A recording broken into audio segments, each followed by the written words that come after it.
একজন বোন জানতে চেয়েছেন যে মহিলাদের ঈদের নামাজ বা জুমার নামাজ তিনি কিভাবে পড়বেন। জি, রাসূলুল্লাহ সাল্লাল্লাহু আলাইহি সাল্লাম মহিলাদেরকে ঈদের মাঠে যাওয়ার জন্য খুব কঠিনভাবে তাকিদ দিয়েছেন, নির্দেশ দিয়েছেন, উৎসাহ দিয়েছেন। সহিহ বুখারী এবং অন্যান্য গ্রন্থে এসেছে রাসূলুল্লাহ সাল্লাম সকল মেয়েকে, এমনকি কুমারী মেয়ে যারা পর্দার কারণে সাধারণত কখনো ঘর থেকে বেরোয় না, যাওয়াতুল খুদুর, এবং যাদের নামাজ ফরজ নয়, যাদের অসুস্থতার কারণে নামাজ মাফ রয়েছে, তাদেরকেও ঈদের মাঠে যেতে বলেছেন। তারা নামাজ পড়বে না, কিন্তু দোয়া এবং আলোচনায় শরিক হবে।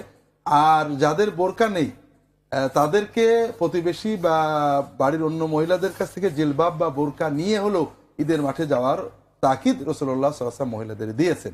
জি জি।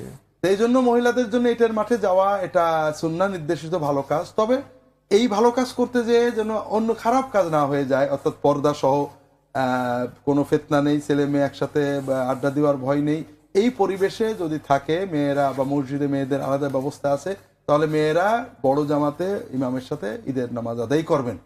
আর যদি তেমন ব্যবস্থা না থাকে তাহলে মেয়েরা ঈদের নামাজ পড়বেন না। ঈদের নামাজের পরে ঘরে পরিবর্তে ঘরে 2 রাকাত নামাজ, এটার কোনো শরীয়তে এর কোনো স্থান নেই।